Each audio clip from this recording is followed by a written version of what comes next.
Hello everyone, and welcome back to another episode of the RW Devlog series. My name's RW12, and we're going to get started. So, it's the middle of January, and things are changing. Well, this is the first section. We call it the campaigns. Now, we've already gotten one campaign underway, and that is the Siege of the Crossroads, which stars the character Martin Björn, aka the squad leader of Squad B13. Now you're wondering, what is all this stuff that I'm talking about? It's all part of that one campaign. The characters, the squad that you run, all that stuff.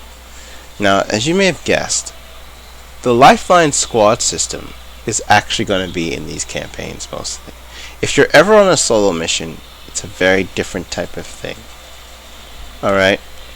And granted, as you see here, the footage is a little bit, let's just say laggy, but hey, it happens to the best of us.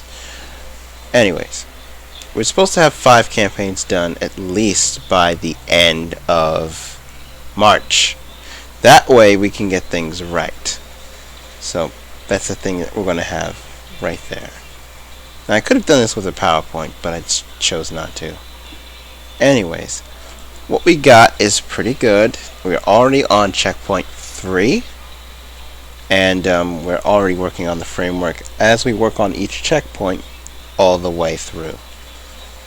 Anyways, here are the next 4 campaigns that we're going to work on. Armored Copperforge is a vehicle-based campaign in which you have to deal with vehicles. The next one is actually called Escape from the Canyon. It's about the bad guy that's the head of the Bloxers and his wife and how they escape not just Shedley Valves' prison, maximum security prison, but how they also do other things too. So, yeah, pretty much good regarding that. Now, the third one is going to probably be that Rebellious Interest campaign. Now, I didn't show it to you yet, but it's about something that happens in 1987, like an escape or something like that of certain people. You know, the Crossroads Rebels and the Polizei have animosity towards each other in the game.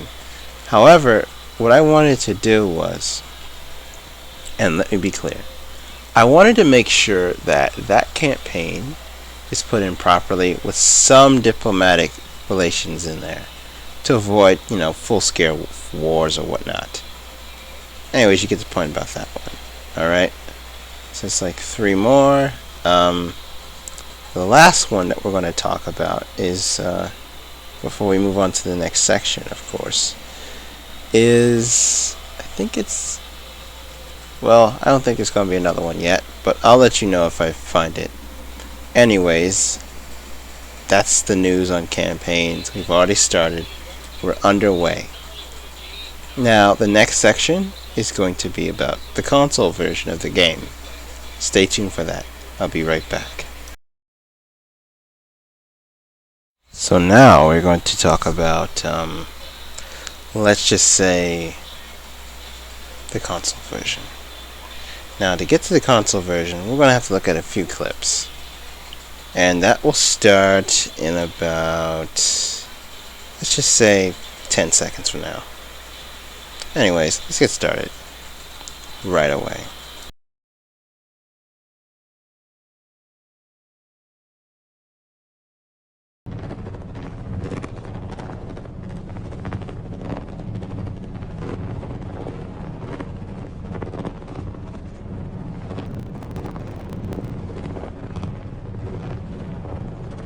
So that, if you didn't know, was the aim, right? It's one of the updates we did in console was to update the aim so that if you were to use mode 2 when using a rifle or whatever it is, you won't have any issues whatsoever changing things regarding bipods and whatnot. Like, it wouldn't affect the aim. It would cancel out the aim. And that would solve that problem. That's basically what that was. Alright, so, yeah. Anyways, that's the first one. Let's go over the second one.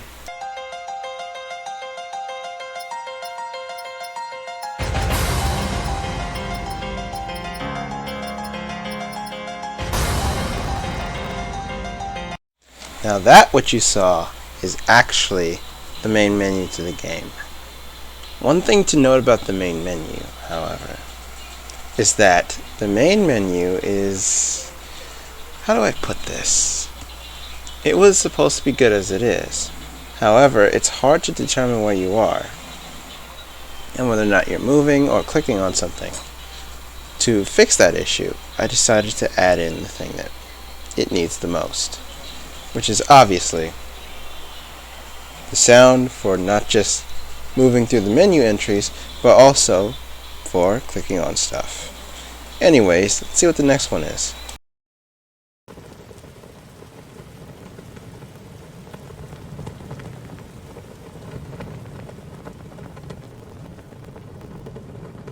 For those of who are wondering about this, yes, if you were wishing for this, your prayer has been answered. This, my friends, or viewers, is what I like to call the mode indicator. Now, what does this do? Well, this new UI element is used only for gamepads.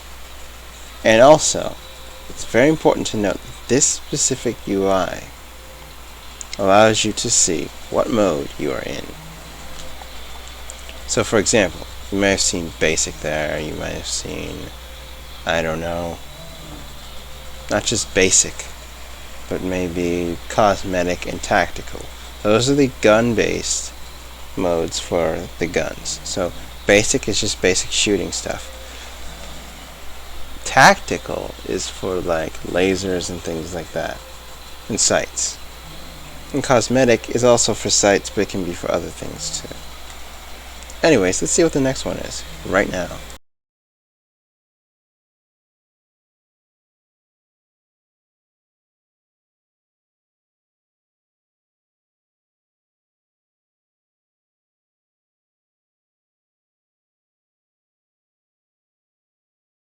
Alright, so if you saw that last segment or last update part, you'll notice something.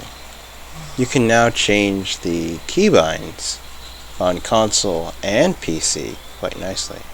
Before, it was quite bad, to the point where you literally had to like reset or something like that. But now, it's way better. You don't have to worry about anything stupid like having to wait for anything, because it's already been handled. Alright? Anyways, let's see the next few.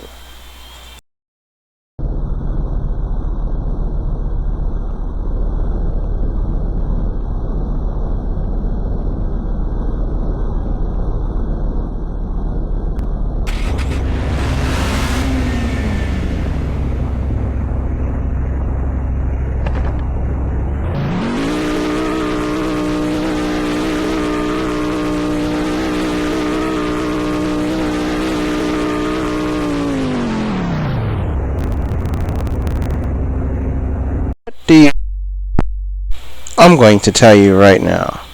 What you should notice is very simple. The vehicle did not work on console a few days prior. Alright? It took me days to figure out how to pinpoint the issue, but then I found something. You're about to find out what that is very soon. So get ready.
that right there was a very specific thing that was different about this console version of the game.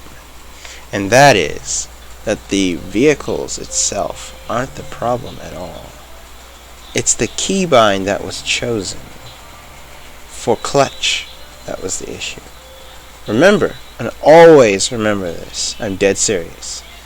Do not try a vehicle to drive it without using clutch when you use gears, because it will never run. We have to use shift and the gear up or down key at the same time. End of story. Same thing on a console, except who would find that? Not anybody I know. So, as a result, we had to get rid of one keybind. And which keybind do you think that was? You guessed it. The one for camera. Because that's useless. Who wants a camera keybind when you can have something way better? One for clutch that actually makes sense.